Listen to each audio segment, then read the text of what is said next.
Welcome back, everybody. Thank you for joining us for a new Paizo Friday. Hope you're having a wonderful week. Hope you're sliding into a good weekend and have lots of fun things planned, probably lots of RPG gaming and maybe some Pathfinder Adventure Card Game gaming. Today, I want to welcome Linda Zayas-Palmer.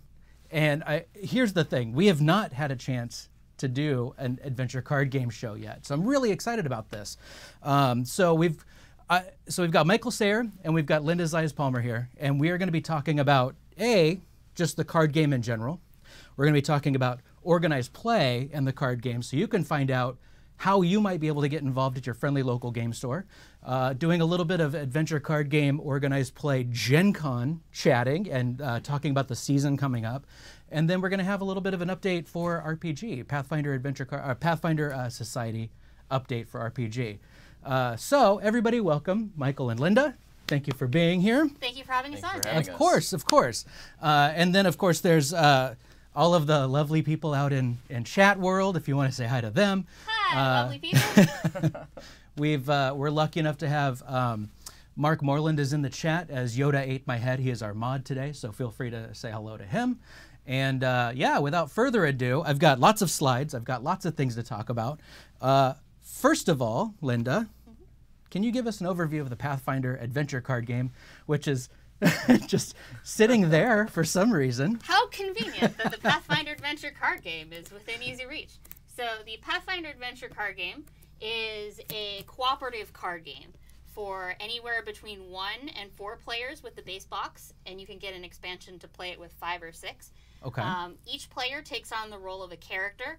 So similar to if you're playing the RPG, you might have your fighter or your wizard or your sorcerer, and they're all working together to defeat all the big bad guys, overcome all the traps and hazards that get in their way, and of course collect a bunch of loot while doing it, level up, become more powerful, and save the day in the end. Okay, so the idea, building a party through card gaming is the basic idea. Yes. And then I assume there's some dungeoning. Is there leveling up available with something like that? So after every scenario that you play, a scenario in this game is typically about, an hour, could be less if you're playing with fewer players, maybe a little more if you're playing with more. After every scenario that you play, you're going to get a little stronger. Your character has a deck that has all the cards that they have, all the allies, their weapons, their spells, things like that. And every time you play, you're going to be upgrading that deck. So you're going to be getting more powerful each time. Okay. And you unlock more powers, you improve your abilities. So really, it's the same character, but they're getting stronger each time. I gotcha. Okay, and so that's the reason you want to keep coming back. Like, that's Yes. why you would stick with this character, or the party, I suppose. You want to stick with this whole party and come back and keep playing. And I assume, so leveling, and then I assume there's the treasures and weapons and upgrades, things like that are also? Yes. During the adventure, there's a bunch of different locations that you can explore. Okay. So you might go to, in the Skull and Shackles box, for example, you might go to a deep mangrove-filled swamp, or you might go to a lost island or something like that. And when you go to that location, there's a deck of cards that represents that location. Okay. And that's a big stack that you work your way through. So some of the things in that stack are going to be like, oh, there's a really nice spell here. Oh, there's a really awesome weapon for my character. But some of the things in that stack are going to be, say a really dangerous monster that wants to attack you. You don't know until you flip over the card what you're going to get. Right, and you don't know if you're going to flip over a card that is going to be easy for you or that's going to be challenging for you. Okay. All right. Yeah. So essentially, you use the mechanics of random card as a way to tell the story, as opposed to having a GM telling your story. Yes, that's right. It's coming through the deck and how the randomness of the deck is. Interesting. Okay. How does so really quick? I actually, at your request, I loaded in some card images from this very set, from Skull and Shackles.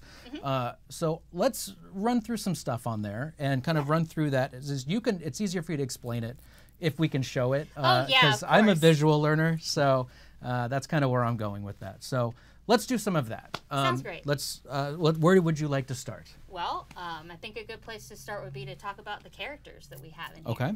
And just to be clear, this is the Skull and Shackles set. We have quite a few other sets that are based around the different adventure paths. We've got a Rise of the Rune Lords one, we've got one for Wrath of the Righteous, we got one for Mummy's Mask, and all of them have their own characters and stories. Okay. Oh, I got you. Okay, so as far as because there are different base sets. I know that Mummy's Mask and all of those. Those have different characters to play as well. Yes, they have different characters to play and different adventures, different treasures that you get. Yeah. Okay, so if I'm playing Skull and Shackles, let's say. Yes. And I'm getting through all of the expansions. Generally, there's six expansions. 6 expansions. That's right. I'm getting through all the expansions, and I have this really awesome character that I've built. Do I take that to can I take that to another base set, or is that now done? So you could if you want to. I mean, the characters I've found, and I've actually played that way, where I'll take a character I like from one base set and bring it into another base set. Generally, it works pretty well, as long as you don't pick a character that's really, really dependent upon something that's specifically in one of the sets. Of course, Yeah, because but it also the depends. vast majority of the characters are going to work just fine, moved over from one set to another. Okay, all right, that makes sense then. So, okay, so those are your characters. Yeah. Maybe the best to switch characters with each base set that you start. Yes. Okay. Okay, so then we've got our characters done. Where do we go from there? So you start by picking your character, and in the beginning, each character is going to have their own strengths and weaknesses, like you would expect from the RPG. Who's going to have the highest intelligence? That's going to be the wizard. Who's going to have the best dexterity? That's going to be the rogue. Right. Okay. Yeah, and they're going to have different skills that they're good at, which represents how different characters are better at overcoming different challenges. Okay, I got you there. Okay, that makes sense. So then, if it turns into a thing where, like, for instance, this one, where we're doing Skull and Shackles, I assume it's pirates. I assume it's ships, things like that. I imagine the characters that you're going to have to choose from are more seafaring. Have like a skill in, say, ship and piloting for ships and things like that. Yes, exactly. Okay. Well, you have in this game, actually, the entire time you're on a ship. Okay. You never leave the ship. Well, you leave the ship, right? But you have the ship that you can use to travel between places. Okay. And as you go through the adventure, you can get better and better ships, because I mean, you're a pirate, right? And yeah, of course you want a better ship. You start with the little ship, and in the end, you might have this this giant and really formidable vessel. Okay, all right. So, so then I assume that if there are settings, places where you can go, so it'd be like oceans or islands or things like that, I imagine. Yes. Okay. There are cards. Everything in this game is done with cards, and then we've got a few dice. But the locations themselves that you explore are there's a card for the location, so it could say be the mangrove swamp, and then there's a deck for that location that has the monsters and the treasure and that kind of thing. Okay. And then there'd be a card for the Holy Isle, and then that has the monsters and the treasure that you can find there. Okay, so for each setting, there is a whole series of cards that go with that setting. Yes. So then if I go to the mangrove swamp, which I've got up right now, if I go to that mangrove swamp, there are lots of things that go with that setting. Yes. So it's almost like, it's a built-in adventure. So it's like a pack that builds your adventure with each setting that you encounter. And each one of them has a different sort of mix of cards. So you're going to get your locations that are super dangerous, extra full of monsters. You've got these special powers that makes it really hard to fight. And then you're going to have your locations that are like, oh, this is a safe little island. And then your players can discuss, like, I'm going to go to the safe island. No, I'm going to go to the safe island. Okay. Who's willing to go into the monster-infested crypt? Interesting. Okay. Yeah. So you kind of want that first choice, just so you can, and then I assume that whatever you get from there, it's party loot. It comes from the party. You can move around. You're not stuck in one place. You move around, and one of the really nice things is it's a cooperative game, right? Right. So there's a lot of cards that let you help your allies. Okay. All right. So like buffs, basically. Okay. And then for each game, I assume that then there are buffs that are land specific or area specific. So if I do go to the mangrove swamp, then there might be something in the game that could help in that type of area. Well, the buffs. The most common type of buff is a blessing from the gods. So you might get a blessing save from Pharasma, or you might get a blessing from Caden Kalian, and those cards might give you benefits kind of based on the gods theme. Okay, all right. So Caden Kalian might give you a bonus on strength and constitution, because he likes being strong and bravery and getting drunk and not having too much trouble with that. You said those things in a completely different order than I would have said them. So Caden Kalian, the first thing that comes to mind. Well, I said said strength first and then constitution, so I'm trying to keep the order going. It's good. Here. I like it. That's really good. Yeah. Okay, so we've got we've got the party. We have the areas that we can go to and visit. Of course, there's got to be bad guys. Oh yeah, right? There are plenty of bad guys. So let's talk about bad guys. Yeah. So anywhere you go, pretty much, is going to have dangerous monsters in it.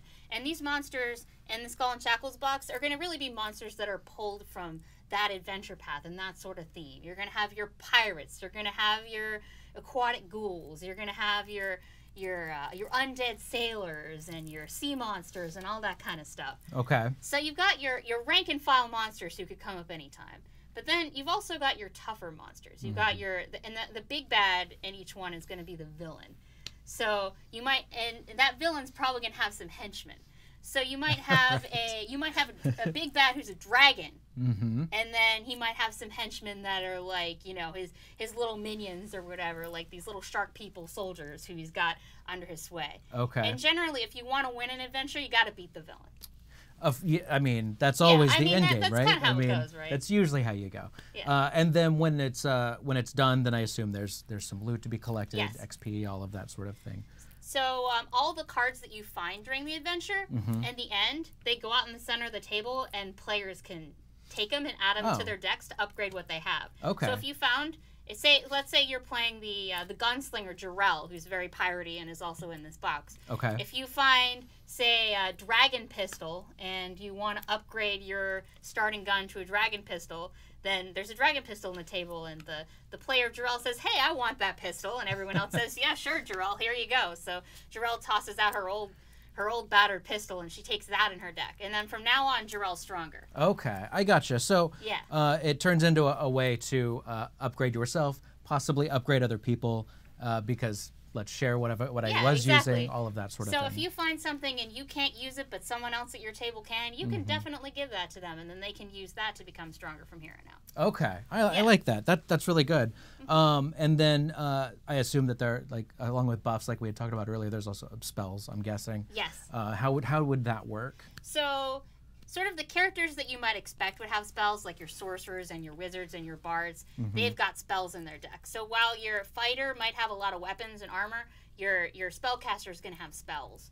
Okay. And one of the spells which I put up here is the fear spell, which is pretty cool because you can use this spell to make enemies run away, and you choose where they run away to. So you find a monster you don't want to deal with it, you say, "Hey monster, why don't you go run that way?" And you've got it set up so Valeros is standing in the corridor, and you throw the monster right into his face, and then Valeros says, "Hey, thanks, Lum." Valeros always appreciates it when you send the monsters his way. Yeah.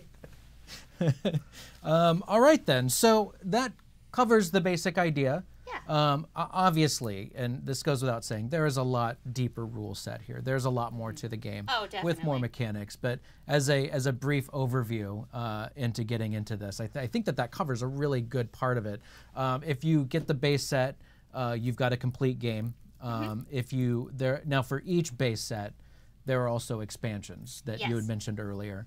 What can I find in those expansions? So each base set has everything that you need to play. It has a set of adventures that are sort of set as a prequel to the adventures. If you're familiar with the adventure path itself, the Skull and Shackles adventure path, these adventures that come in the box are sort of set up as a prequel to that.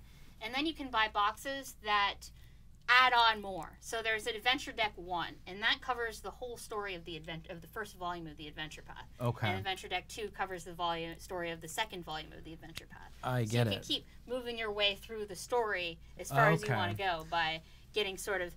Those are much smaller little boxes that just have basically they have harder monsters, of course. Of course. They've got the tougher villains, but then, of course, they've got the better loot for you to get stronger. Of course. So then there's a level creep with those as you go farther and farther, that they get tougher and tougher because it assumes you're building your character up and everything. Oh, I really like that. So it scales. It scales, essentially. yeah. So then if an adventure path is usually 6 issues, yes, but there's 6 expansions. Yes. Does that mean that there's 7 episodes? There really are 7 episodes because the box comes with its own stories. Right. Okay, I gotcha. And then along with that, we recently have been putting out add-on decks and things like that. And we can get into that stuff a little bit later, but those are meant to be played with at least a base set, I assume. Yes. Well, we have the character add-on decks. The base set's designed for 1 to 4 players, but then there's also add-on decks for if you want to play with 5 to 6 players. Those add extra characters, and they also have those extra supporting cards that you need, so that there's plenty of treasure to go around for everybody. Okay. That way you don't have Kyra and Lem fighting over who gets to have Kira in their deck. I mean, that might be fun to watch. You never know. Yeah, well, it's a cooperative game, right? Nothing wrong with. I mean, whatever floats your boat, right? It's a little fun when the party turns on itself, just a little bit, What kind of parties do you usually play with? Well, I mean, look, I'm the rogue. Rogue Nation. Everybody knows this. I'm always the rogue. Like, I've always played the rogue, and so I kind of like it from the outside because while they're fighting, I could just start looting everything, and they have no idea what's going on. I just start texting the GM, being like, "I just rolled a 17 stealth, so I'm trying to open this lock." Okay, no one else notices. Nobody knows. Yeah, so that's just me, but also. Let's see. So we've covered that. Now.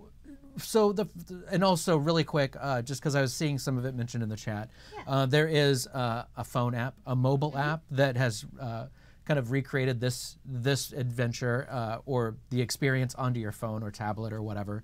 And I know that it's Obsidian. Yeah, I'm pretty Obsidian sure did has that. an app, and they have the Rise of the Runelords. I believe they also have a Goblin.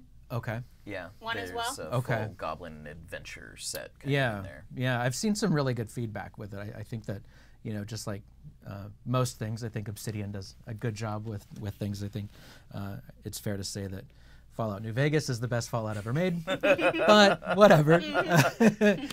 So yeah, I've actually played with, and I thought it was really, really fun, and it was intuitive. So I think for me, it was one of those things where I used that as a way to see, is this something I want to play? Would I be interested? And it, made me want to play it more with friends and everything. So, so let's say somebody does like this idea. They're hearing you talk, and they're like, "Yep, I'm in. I'm interested in trying this thing that you call the Pathfinder Adventure Card Game."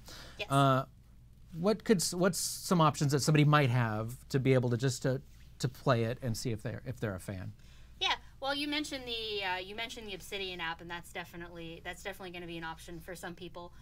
Another thing is that a lot of game stores might have this as something that's available for you to come in and try. Okay. If you go through sort of the Organized Play network, if you check out on Paizo.com or rather PathfinderSociety.club to be a little more specific, underneath the coordinators page, you can find your local organizers. Venture captains. Okay. And those folks are going to be able to put you in touch with stores that have the game or other people in your area who are playing who can help you get in on a game. So if you're saying, well, I don't know, I want to try this out first, you can find people who are already enthusiastic about it and jump in and try it out with them. Okay, so then that's a good way to see if you're a fan, if you want to explore it more, all of that sort of thing. And then that is actually a really good thing to lead into that. That's what you spend the bulk of your day doing, is designing organized play and working specifically with the adventure card game right now. I'm going to put this down here so you don't need to keep holding it. I was thinking, when am I going to put this down? I've been Vanna White this for a while. But you get to that point where you're just like, how do I extract myself from this giant box without losing my cool exterior? It gets more and more difficult. It's really not that heavy. It's just a little awkward on the couch, that's all. Yeah, no, and that's understandable. I get that. So let's talk about that. I think that I see a lot of the Adventure Card Guild, which is what it's called, the Adventure Card Guild. Yes, the Adventure Card Guild. I see a lot of that at conventions when I go to different ones that we've done. PaizoCon, I saw a lot of it. Yes. I assume we'll be doing a lot of that at Gen Con. Yes, we will certainly have an Adventure Card Guild presence at Gen Con as well. Okay, so let's get to the overview, because we've had Tanya on the show and we talked all about Pathfinder Society and Starfinder Society, which is an archived show. It's on our YouTube. You can find it in the videos section of our Twitch channel if you had missed that one.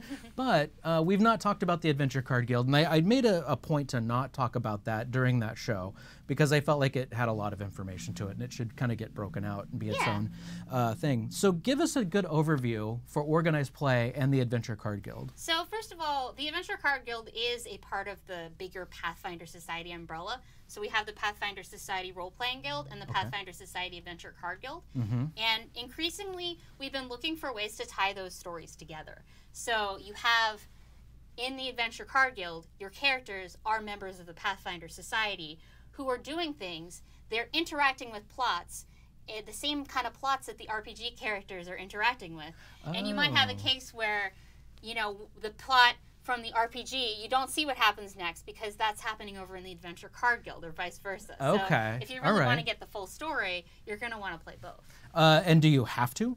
You don't have to. It's just if you want those extra little bits of what's going on, right? And I suppose you talked before about what adventures there are available for each of the boxes.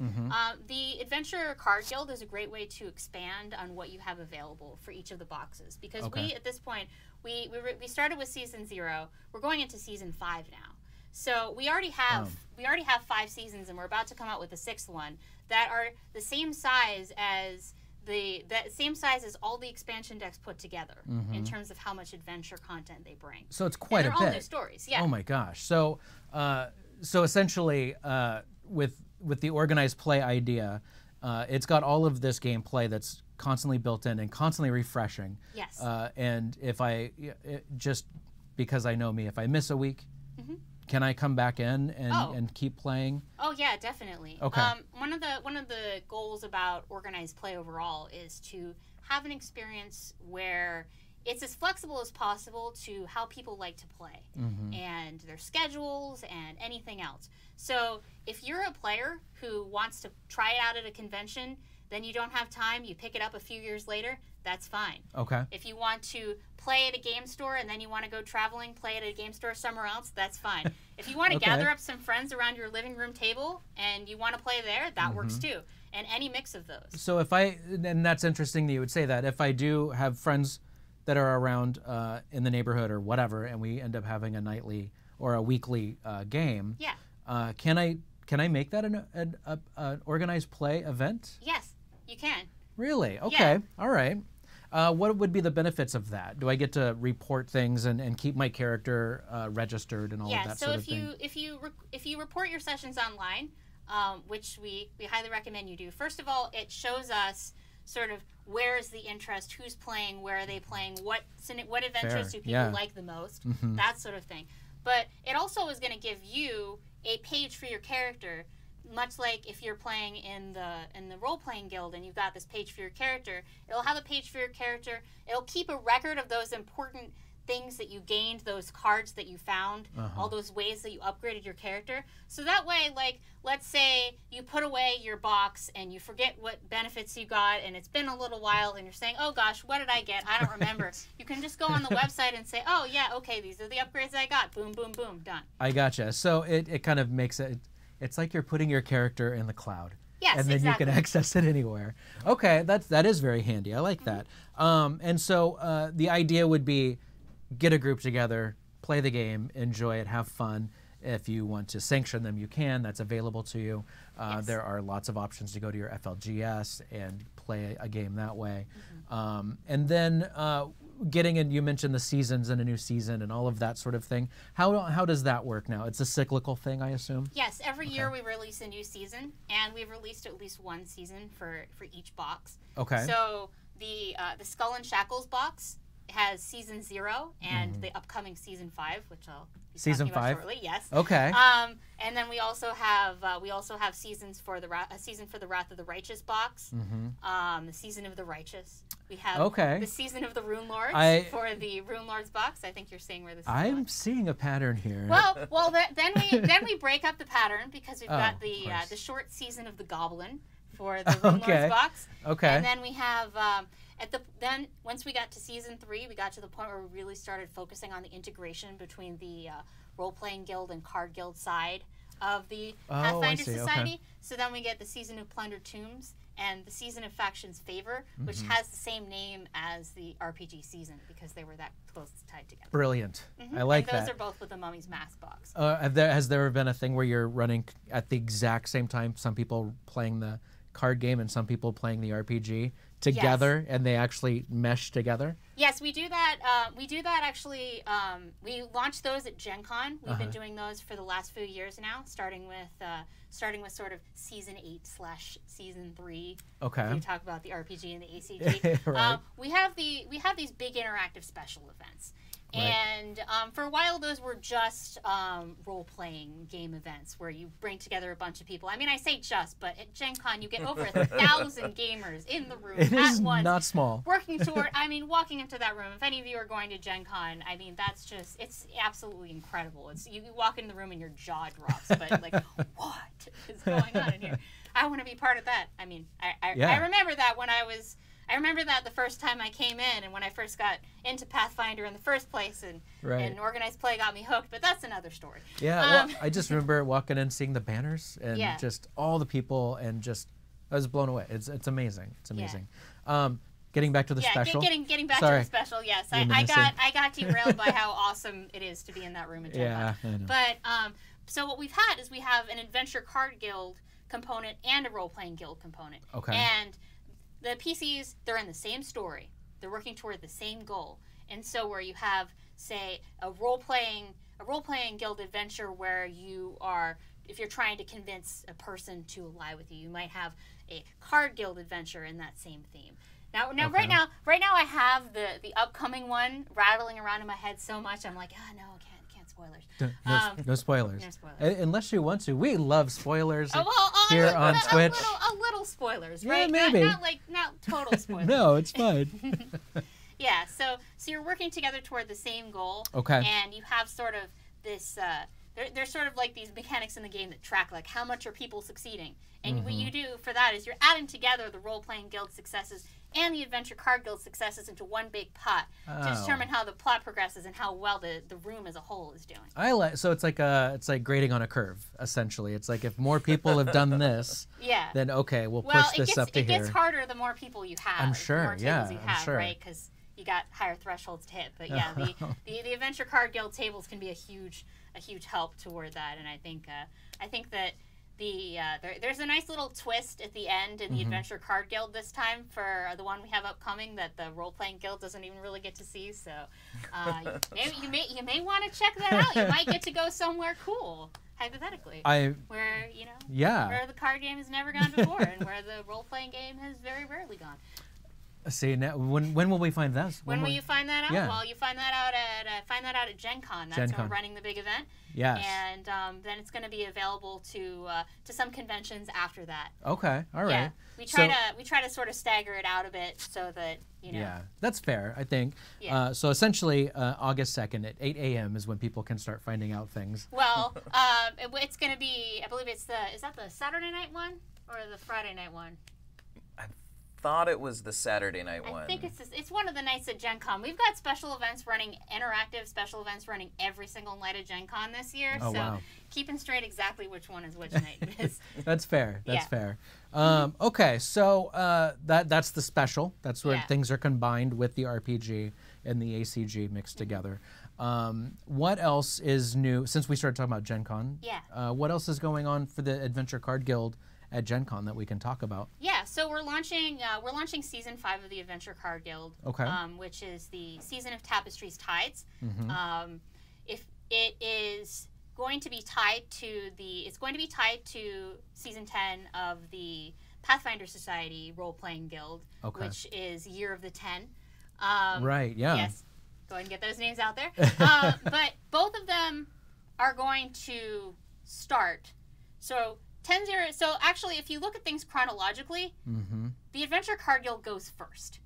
Adventure Card Guild's Adventure 5-1 is the first. So basically, and there's this demi-plane, the Haujin Tapestry, and it's a place that we visited a fair amount in the Pathfinder Society role-playing guild side. It's a really powerful sorcerer a long time ago went around the world finding locations she thought were cool and saying, I want that in my demi-plane.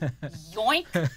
Just leaving these voids behind and stitching them all together with their powerful magic. And, of course, an experiment like that could never go horribly wrong. Never. It never does. So at this point, the tapestry is really starting to fall apart.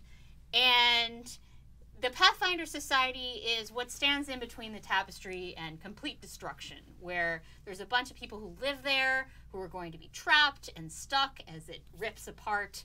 All of the history that's stuck there is going to be lost forever. Right. You know, there's this, I mean, the adventure 10.0.0, this interactive special, is called the Haujin Cataclysm for a reason. Right. So it's not a coincidence. yes. So 5-1, the start of the season of Tapestry's Tides for the Adventure Card Guild, is sort of that first advanced strike team that goes into the tapestry. You're the ones who are being trusted. You're given a vessel. Now, when I say you're given a vessel, there's a reason that you have a ship, because you are going to be using the Skull and Shackles base set. And we very much Really? made sure Okay. that that ships are going to be a really prominent part of this. We've looked for, you know, some interesting kinds of ships. They may not be all like big sailing vessels that sail upon the sea that you're on this time, but I'll let your imagination go on that for a minute, and more will get revealed on that later. What could they possibly think of? What could they possibly think of? Who knows, right? But yeah, so you're going to be that elite advanced team that's sent in first and starts to figure things out. Right. And near the end of 5.1, the PCs are they're faced with a choice where there's something that they could do to help the tapestry, but something could go really wrong and be really dangerous for them and their PCs. So you know what happens. But the season isn't all inside the Haujin tapestry. One of the things that we've heard is that there's still a lot of interest in having adventures in Eastern adventures in Tian Sha. And so while you start off in the Haujin tapestry, you're going to head out into Tian Sha, into some areas that we've never touched in any Pathfinder Society scenario. Some really dangerous and exciting places, and also some fan favorite areas as well. Oh, great! Along the coast of Tian Sha. Oh. Yeah. So when I was putting things together, I actually found a symbol that I put in. I put it in the stream deck for a reason. Yes. And I thought maybe we would show that right now. Yeah. Is that the right one? Yes, that is indeed the right symbol. Look how beautiful that is. And it is really pretty. And what is the season called? So this symbol is for both of the seasons. It's for the season of Tapestry's Tides. The feathers along the side there represent the feathers of the Ruby Phoenix, as she's called, Haujin, that sorceress. And then there's that helmet in the center there, and that's more closely tied to the role-playing guild season, which is called the Year of the 10. It's our 10th season, season 10. But there's also another organization that's called the 10 that has a mask that looks kind of similar to that we are looking to have feature in the season. Yes. Well, now so that kind of brings us a little bit up to date on the ACG and Gen Con, and we've briefly talked about what's going on with the RPG with Pathfinder Society at Gen Con. And so I was wondering if maybe you had an update for us about what we're doing with Pathfinder at Gen Con.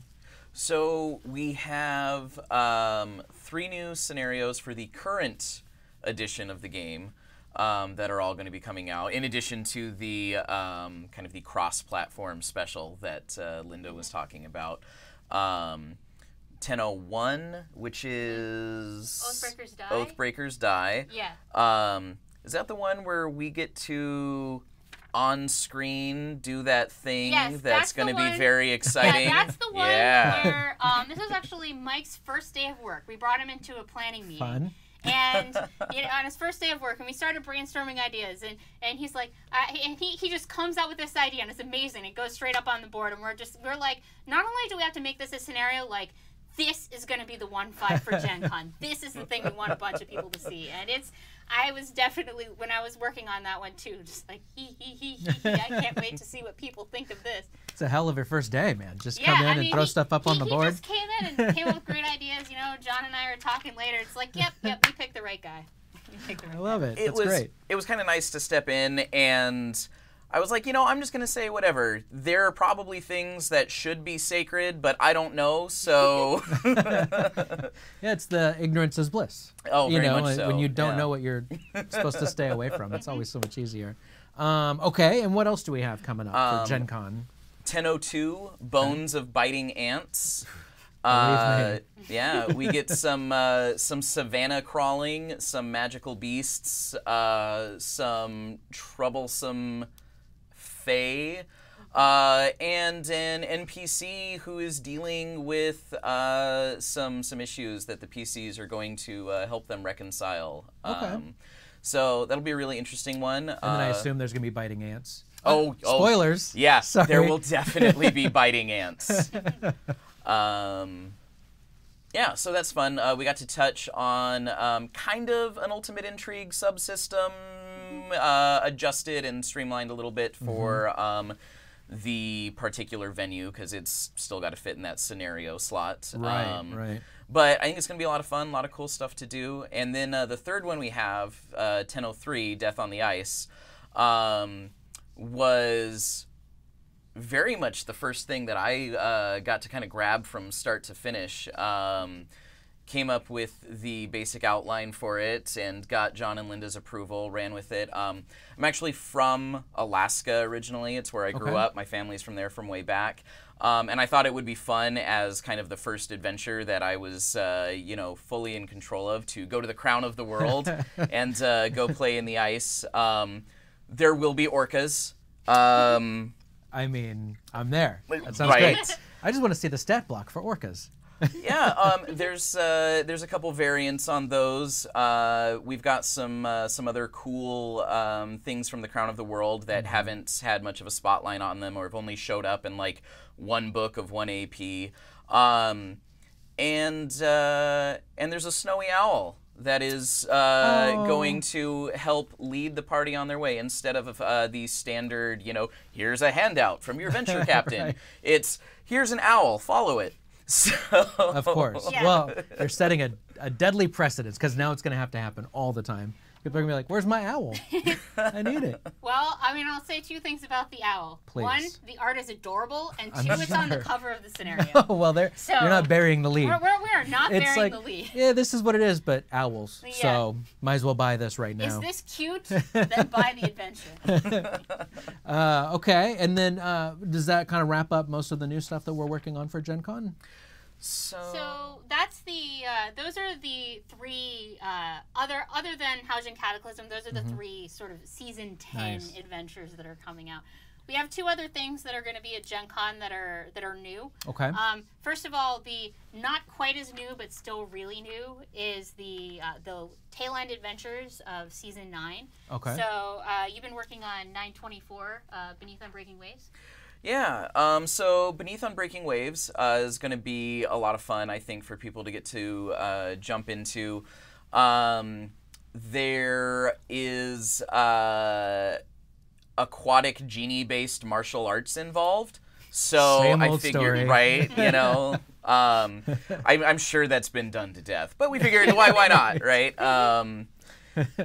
That'll be fun. Ancient threats buried under the sea, and the opportunity for the players to get to really influence something that's going to be part of the canon and the story of Galarian going forward. Kind of address something that has been an interesting outlier that was never really explained and just kind of left out there for pretty much the last 10 years or so.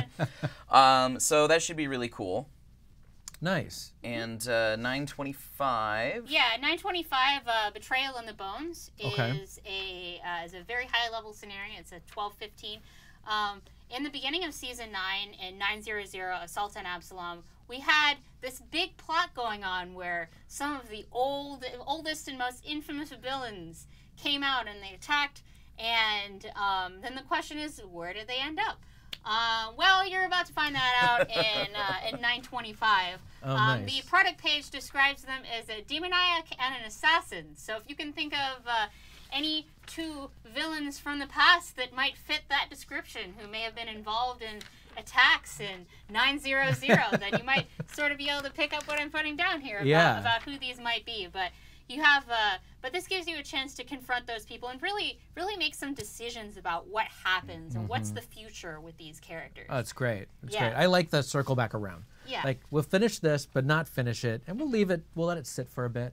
and then we'll come back around to it and kind of wrap things up. I love that ability to do that with organized play, that you can, you know, kind of make them a little bit more accessible and let those plot points and those cliffhangers hang a little bit more. You know? It's wonderful. So. And I think with the new edition coming up, we've really been looking in Season 9 and Season 10 especially at what are those cool plots that we've always been like, is it really the time to resolve this? Should we really go ahead and tie this in a bow? Should we really bring this character back? And then the answer increasingly is yes. We should absolutely bring this character back.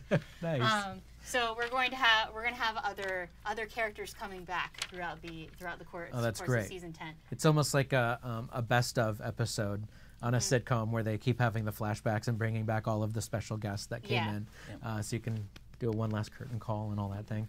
And then, you know, speaking of that, leading beyond Gen Con, getting into the playtest and things, there's lots of information that's coming out on a regular basis. I think that John had a really good, if you have not seen it yet, he had a pretty comprehensive, really well done blog post about what does the playtest mean for organized play and what our plans are moving forward and all of that. So if you would like to, if you've not seen it yet, I recommend you checking it out. It's on Paizo.com. It's one of our Pathfinder playtest blogs, and there's a lot of information in there about what the expectations are going to be and what the plans are moving forward as far as organized play and the Pathfinder playtest. So start with that, and then if you still have questions, just about everybody that works here is on the message boards at one time or another. So if people have a lot of in-depth questions and things like that, that's probably a good place to go. And when it comes to giving feedback for the playtest, there are several threads in the Pathfinder Society RPG section of the message boards that are stickied, that are asking very specific questions like, what do you think about how tiers and level gains work? What do you think about how factions and fame work? I'm naming the two that I'm responsible for keeping an eye on at all times, because those are the ones that are easiest to remember. But what a coincidence. What a coincidence. There's a set of those that we really are watching closely, because there are certain topics that as we're going into looking how we can change things going into the new system, how can we make things better. We really want to solicit the feedback from the fans to see what's going to work best for all of you guys. Absolutely. So really quick, I'm just seeing a few things that in the chat. We actually have a few minutes if you would want to do a little bit of Q&A with the chat and everything. So if you do have a question about organized play in the ACG or maybe some Gen Con specific things to organized play, feel free to hit us up in the chat. I will try to get to them as I can as time allows. While I'm here, I'm just going to say hi to Urgent Sandwich. Thank you for calling out my shorts yet again. I like the goat shorts as greatest of all time shorts. That's not bad. Hello to Krob. These are all folks that are from the Glass Cannon network. We see them, we all chat regularly on their Twitch channel. And if you haven't had a chance to do so, listen to Glass Cannon. They make some really good podcasts right now. They're killing it with Androids and Aliens, which is their Starfinder actual play podcast. They've got Ruins of Aslan, which they just put one up that they're taking a break on for a little while, I believe. And they've had the Standby Glass Cannon podcast, which has been doing Giant Slayer for years now. And so it's really interesting to watch these guys evolve, you know, so. Speaking of Ruins of Aslan, keep speaking. Let's do this. We will have a blog post dropping on July 25th to kind of spoil that announcement, because I think we've already leaked it a little bit in some other places. I think we can say here.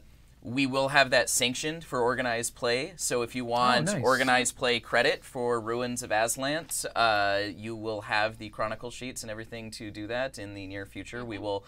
I'll go into a little bit more detail about that, but this seemed like a fun place to officially spoil that. Really good news, and believe me, because I do the social media for Paizo. Whenever that thing takes a while, whenever that process takes a while, I get to hear a lot about it. So I'm happy that we're doing this. So let's see, I've got one question coming through right now. The specials are normally convention-only things. Are there plans for supporting those past the Pathfinder 2 conversion? What do we think about that? I think that, you know, when Pathfinder 2 comes out, you can still play all the Pathfinder 1 materials. So if a convention wants to get together and organize a Pathfinder 1 special, they absolutely can. Right. And also, the other thing that just to make clear, is that Pathfinder 2 is a ways away. Yes. What we're heading into is the playtest, and there's a lot of confusion. I think the playtest is something that is going to be transitive. It is this game that is meant to maybe break a little bit, maybe be pulled apart, that type of thing. And so I would imagine that there's going to be a lot of things that are going to be hard for us to support while it's during the playtest period, because it's going to go away, and we know that. So once second edition, or whatever we end up calling that final evolution of this whole process that we're going through, I think you're going to see a lot more permanent things starting to get made and put in place to help support that a little bit more. So yes, that's my guess. Yeah, but we're cognizant of the amount of demand that there can be at the beginning of a new organized play. Yeah. And we also have a lot more resources than we did, for example, when we launched Starfinder Society with one scenario a month.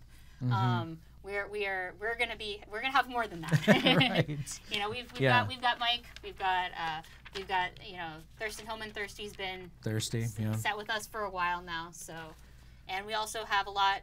I mean, if you look at the credits in Paizo products as they've been announcing, I mean, this, Dan, for the viewers' benefit. If you look at the credits and products from a year ago to now, it's just like we've hired so many people. The company, when I started, the company was like 50 people. Now it's like 70. Yeah, it's and grown. I started 3 years ago, so that represents more people across the board. Yeah, absolutely. And it's been nice. It's afforded a lot of things getting done a lot more streamlined, a lot more efficiently, getting things done without having that rushed feel behind it, and I think it's really helped to encourage the creativity of a lot of folks around too, because they have the time to do that sort of thing. So it's been really good. So Mark is telling us 75 employees now. Thank you, Mark. So we are 3/4 to a century worth of people, which is kind of exciting. I mean, may we continue to grow. Absolutely. I